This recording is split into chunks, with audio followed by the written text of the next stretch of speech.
Today's webinar is on getting the perfect support structures. If you've ever 3D printed and you've used supports, you know there's a few problems that happen when you're using support material. Sometimes we get the undersurface that doesn't look that good. Sometimes we get support that have fallen. Under this piece here, the actual contours, they're not like round and smooth. They've kind of been moved where they shouldn't be. So there's a lot of little different issues that happen. And it just so happens that the fix actually isn't too difficult for these. So I want to share them with you today.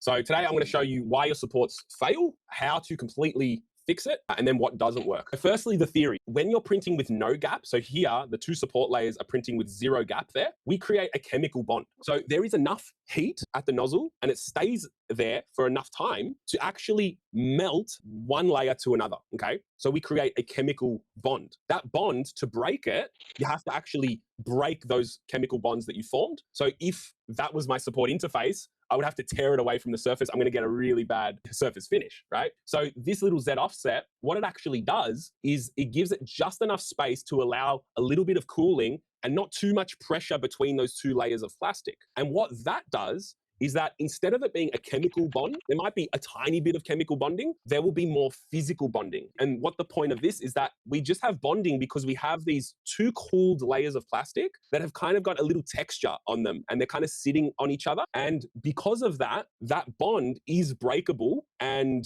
we will hopefully have a nicer surface finish there. I just want to make it clear though, that there are two types of bonding here. We've got chemical bonding and physical bonding. And that Z offset gives you more physical bonding, but you can't just have one or the other, okay? Because at the end of the day, even with the Z offset, it's still going to be quite hot when it hits the support material. So there is still some physical bonding, and this is why it's actually a continuum. It's like if you print directly on the layer, like here in the green, there's no Z offset, you get almost pure chemical bonding. If you print extremely far away and your spaghetti falls onto the support, you'll get almost purely physical bonding. And then when you have a small Z offset, you get something in between, okay? So that is the theory behind actually what happens in support material. So what is the solution to this? Firstly, before you do anything, if you want to optimize your supports and honestly, a lot of other problems that could go wrong with your printer, then you have to optimize your filament settings. First, print a temperature tower and just get the right temperature for that material. Next is looking at the flow rate. So once we know what the right temperature is, and that'll give us the best results for, say, that, you know, we don't get as much stringing, we get the nicest overhangs, we get the nicest top surfaces, we get nice detail on the text here. So we pick the temperature that looks the best here. Then I get to find the flow rate. And what the flow rate does is something completely different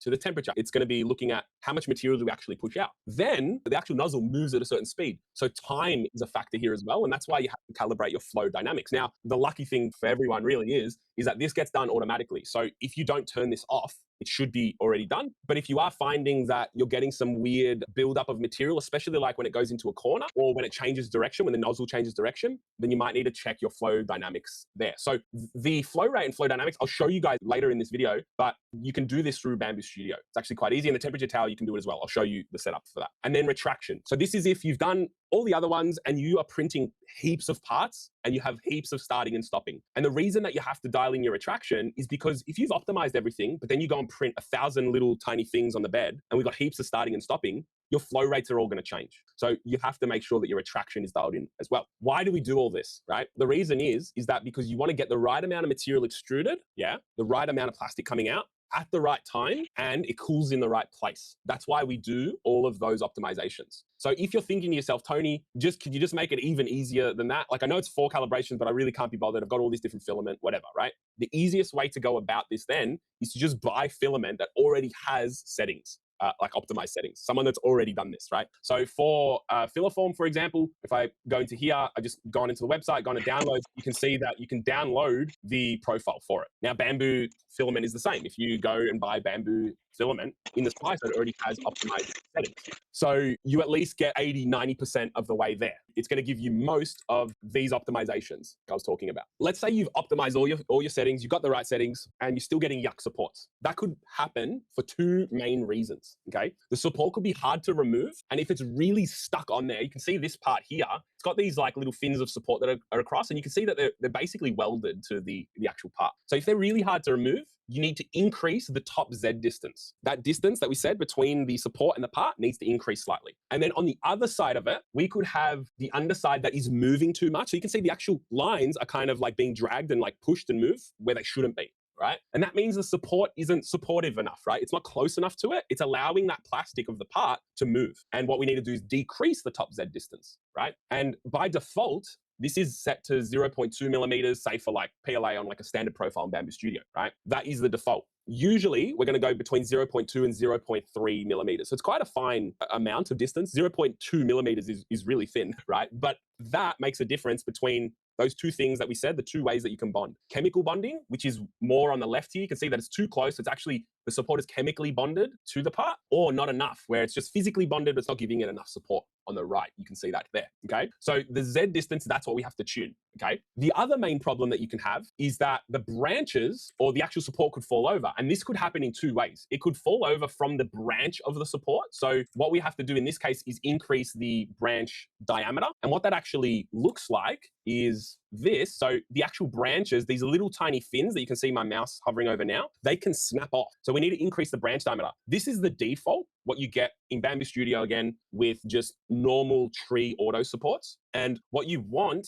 to actually do is increase the branch diameter, and then we will get something that looks more like this. So you can see that everything's kind of beefed up a little bit now, and these would be way less likely to actually break off from the top or even the bottom, which brings us to the next way that supports can fail. And like this has happened to me a few times, and it's really frustrating, is when the base of the support falls off. So when I'm looking at it here, where my mouse is now, the entire support might fall off from the base. And that is because it's just not stable enough. And this could be for a few reasons. Maybe your support's really tall and it's kind of just flimsy, right? The algorithm that generates your support, it's not doing like a structural analysis to like see if your support is like strong enough to like hold, okay? There's nothing in the slicer that says if the support is really tall, make it wider. That setting doesn't exist right now. There's no automatic change for the support material. It could be the tiniest thing. It'll give you support that is a certain diameter. It could be the tallest and thinnest thing. It'll give you the exact same support diameter, yeah? What you have to do there is change the branch diameter angle. And what I like to kind of compare this to is we get a wider base. See that there? So I've gone from 5 to 15 here. 15 is probably a really big jump. That's like triple the initial value. So you could probably go to 10 as an angle. I just wanted to really exaggerate this.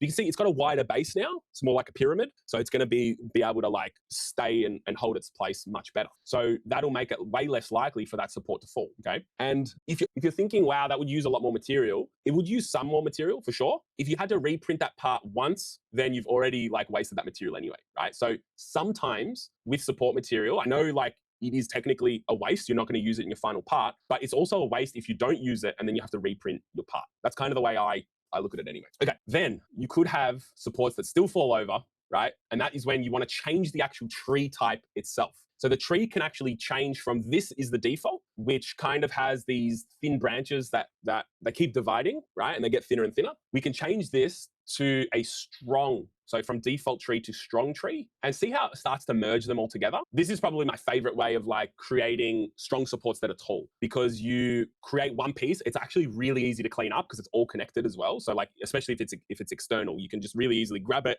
break it off, and then you're good to go. So you can change this, and I'll show you in the settings where to do that as well. All right. The next thing is, say hypothetically, done all of this, and just the surface finish isn't good, or for whatever reason, still not looking good, right? That is totally plausible. You might go through this whole process and you still are finding it difficult. And that could be because your part, it could be because of the material, it could be because of the printer. There could be a million reasons that it's happening. There's no perfect system, right? We just got to change the settings to like get closest to the result that we're trying to get, right? What we have to do is go to support interface layers. So hopefully you've seen this, and if not, and you're printing a lot of support material, this might actually save you. So this is the quality that we can get with support material if we use support interface layers, okay? What this actually is that we're going to create support that is of a different material to the one that we're printing. So we can basically reduce the Z offset to 0, and we can fully support that part with the support material, and it'll break off really easy. And what you typically see is that, for example, if you're printing a PLA part, you'll use an interface of PETG, okay? What that actually looks like is like this. So the whale here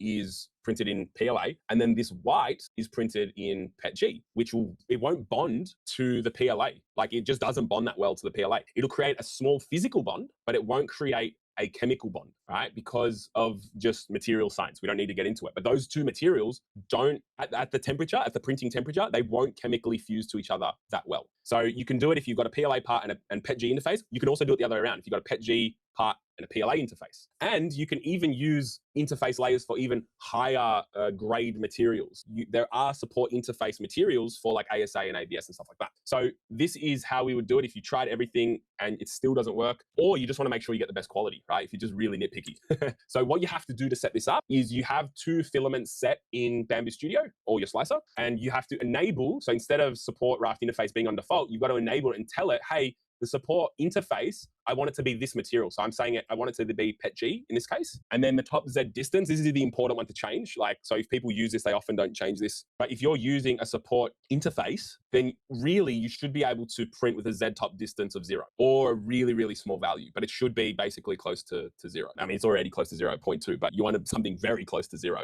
when you're printing this, because you want that support material to be right up against the part, because we know it's not going to really chemically bond to it. It's just going to pull away nice and easy. And that's how we do it. So how do I take this home and go, okay, let's actually make this and get the right top Z distance? How do I actually optimize this? Now, there's a really, really good test that you can use, support Z distance test. There's heaps of them out there. So I want to do a quick live demo of this now. So I'll go into my models, support Z distance offset test. That's what they called it, right? And it's this one here. You could probably use a lot of them, but I'm just going to open that one up now, and you can see, let me go to global. I'm going to look at my settings and go to support. And you can see no supports enabled. That's interesting, right? Because if I slice this, it's going to slice with supports. See that? It's got support material there, all the green stuff. And that is because the actual settings have been put into the objects. So I'll show you how to do that. You click on objects, go back to your prepare tab. You click on the object, and then in the objects tab, you can see here, these settings under here just will get applied to the object that I've got selected. So if I go to the support tab, which you can see it's in red, which means